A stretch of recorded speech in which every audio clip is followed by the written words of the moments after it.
Hey, what's up guys? Kevin again over here, Pedal PT, Portland, Oregon. Wanted to follow up. We were talking a lot about hand numbness. If you ever have gotten tingling and numbness into your hands, your fingers, your whole hand, tingling and numbness in your arms, what have you. If you've ever experienced tingling and numbness on the bike or otherwise, it just means that you're getting some nerve compression. When a nerve gets compressed or stretched, it creates a sensation of kind of pins and needles sensation, and if that continues, that eventually leads towards numbness, whether that's on the bike or not. Regardless, the nerve is getting pinched or stretched, it will go tingly and then it will go numb. So our hands are no different. So when we're on the bike, we're riding on the bicycle hours, sometimes up to 7, 8, depending on who's riding a long time, 12-hour events, 24-hour events, we are spending a lot of pressure on our hands. So it is a very common sensation that we tend to feel on the bike.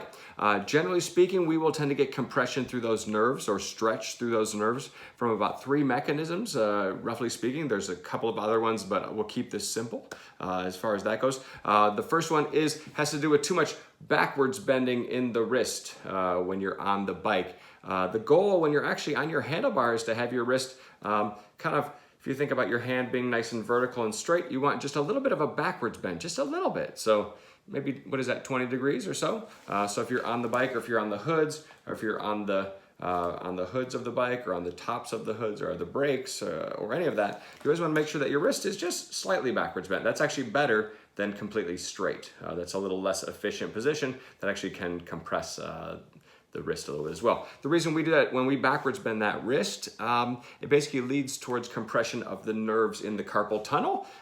Within here, there is a variety of bones. There are nerves that pass from your arm, that come from your neck, down your arm, through this carpal tunnel. The tunnel itself is made of bones. There is nerves and a variety of other structures in there. So when it gets backwards bent, it all gets kinked off. The longer time you're in that position, the more compression you're going to get on that. And you're generally going to experience symptoms of tingling numbness into these 3 fingers, your thumb, your index, and your middle finger as well. So that's kind of one of the main ones. It's just too much backwards bending. You're putting too much pressure on the hands and wrist. That's backwards bending them. Number 2 is direct pressure on the wrist itself. So sometimes this is a position thing. Sometimes just the pressure on a place on your hand for a long period of time will cause tingling and numbness. There's a spot here on your pinky side of your hand. There's a little bone there, and there is a nerve there called your ulnar nerve, which passes, it's the same nerve as your funny bone. If you've ever whacked the inside of your elbow and zzz, down your arm it goes, same nerve, passes right through a little portion here on your hand.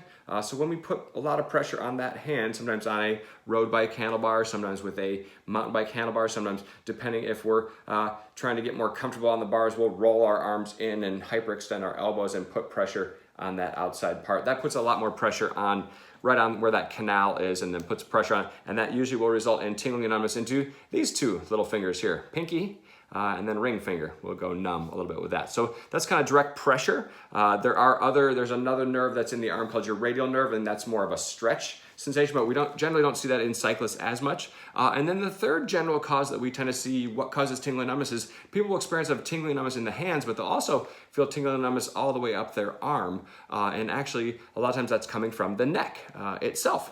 So all the nerves that come from your neck go into your arms and feed into the arms and hands. That gives us sensation and the ability to fire our muscles, et cetera, et cetera. And so when we are in a position that compresses or backwards bends our neck, I'll turn sideways so you can kind of see. But if I'm hunched over the bike like so, and I kind of really backwards bend, you can see how we get some pinching there. And if I were to hold a very strong backwards bent place in our neck, for a long period of time, that can kind of compress it depending on kind of the structures going on in the neck and our other postures as well. So there's a variety of things that we can talk about with posture, but it tends to be, you can get those symptoms just from being on the bike as well, just from being in that flexed over, hunched over position with backwards bending to the neck, generally.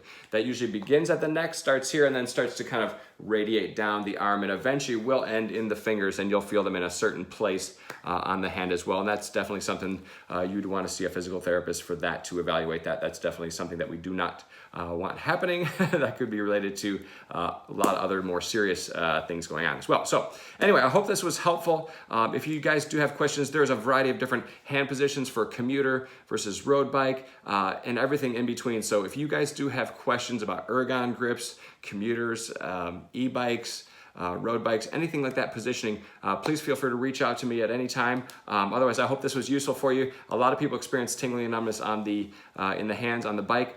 The human body was just never designed to be on a bicycle, hunched over, pressure through the hands for a prolonged period of time. So we just have to learn how to move the body around it. There's a lot of other techniques that we'll talk about of moving the hand position. It has to do with your bike fit and your ability to hold your core up.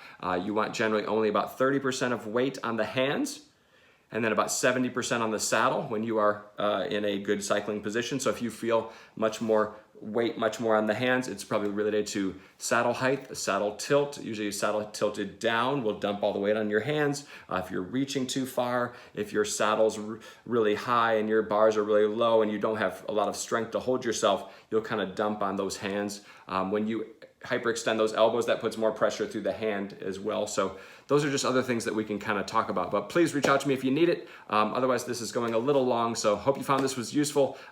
Till next time, it's Kevin over here at Pedal PT, Portland, Oregon. Have a great day, guys. Cheers.